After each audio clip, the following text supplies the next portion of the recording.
Thankful Thursday.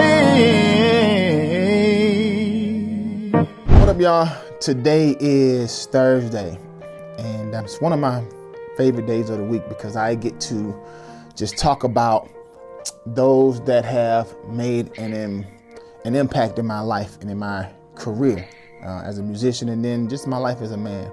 And today's Thankful Thursday is super, super important to me. This one is probably gonna go a little bit longer than the normal ones because of who I am thanking today.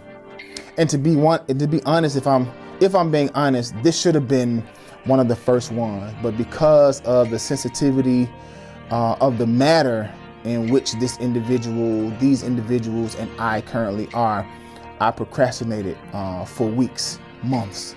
And one of my previous Thankful Thursday individuals, I had a conversation with them last week, and I shared with them how I wanted to do this episode for a long time, but I just was reluctant because I didn't want it to be taken to be something that it's not. And he shared with me, be true to who you are while you're doing this, and whoever receives it and try to make bad of what you're doing, that's on them. And so I would just say thank you. You know who you are for that insight. Today, y'all, I want to highlight and acknowledge Michael Keith, Daron Jones, and Marvin Scandrick, aka my brothers of 112. I've often said in many interviews that when I became the final member of 112, I felt like I was years behind my brothers Mike, Slim, and Daron, because I wasn't an R&B singer at that time. I just sang in church, and so a lot of the things, the nuances about delivering an R&B vocal, I just didn't have the reps, and they did. Slim already knew who he was. Mike knew who he was. Daron knew who he was, and I was just still searching. I didn't have the confidence that I needed and all those things, and so I had to just try to find my value. I just dove into the backgrounds and just trying to find value in other places so that I could be valuable as a team member. But if I'm being honest, man, I learned so much from just singing with three of the most talented individuals that I've ever been around. If you know the dynamics of 112, Michael Keith is just one of the most soulful voices you probably have heard in the last 30 years. And so as I was developing my own instrument, whenever I needed to channel something that was soulful, I would just tap into what I had heard Mike doing since we was in middle school. He's always been that guy. And it was nothing for me to just, in my head, be like, yo, how would Mike approach this? How would Mike sing this? When it comes to Daron Jones, man, just one of the most versatile, super, super immensely talented musicians I know. And with his vocal instrument, man, there's nothing Daron can't do.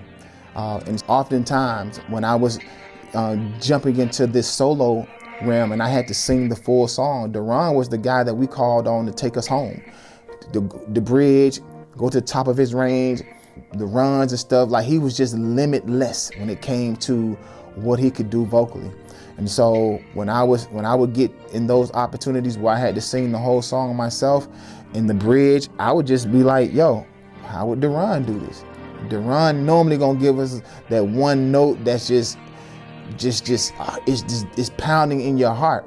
And now if you listen to any of the songs that I've done as a solo artist, when I'm coming out of the bridge, there are times where I just channel Daron, because I know if I could channel what would Daron do in this, I know I would deliver a powerful vocal. And then when it comes to Slim, man, Slim is one of the most unique, distinctive voices of our generation and our era. You can't deny his voice when you hear it.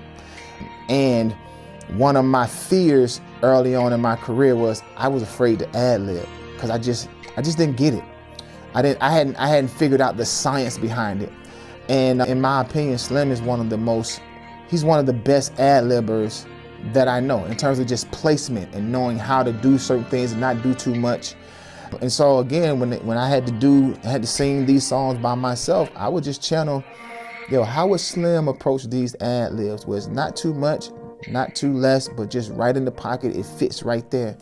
I would just channel Slim, man. And when you hear the Q Parker of today, yes, it's a lot of trial and error from what I've just discovered myself. But a part of my base and my foundation is Mike, Slim, and Daron, because the three of them, if you put them in one body, man, they would be an amazing individual. And then I add my own Q Parker sauce to it, which is who you hear today. And so the manual, Evolution of Romance, Volume 1, and anything you've ever heard me on, understand that I've channeled not only my group members and my brothers, but it just shows the growth and development of just who I am today from where I was.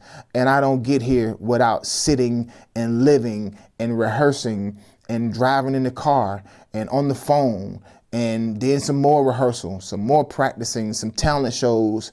I don't get to this guy that y'all hear today without singing alongside of Mike, Slim, and Daron for all those years. And when I tell you, I was a student of the game.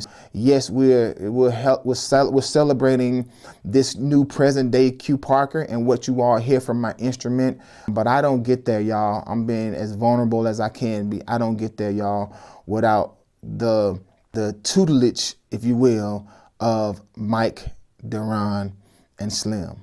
And so, y'all, in front of everybody, I want to just say thank you, and that I'm grateful, and just show my thankfulness to my brothers, Mike, Slim, and Daron, because whether you know it or not, man, you've impacted my life in a major way.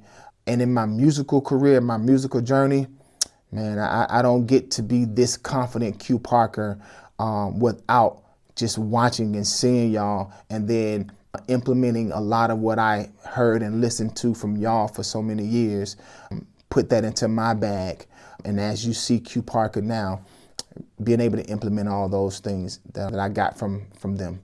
And so in front of everybody, I'm not ashamed to say, man, Slim, Mike, Daron, man, I love y'all. I miss y'all. And more importantly, thank you. Thank you. Thank you.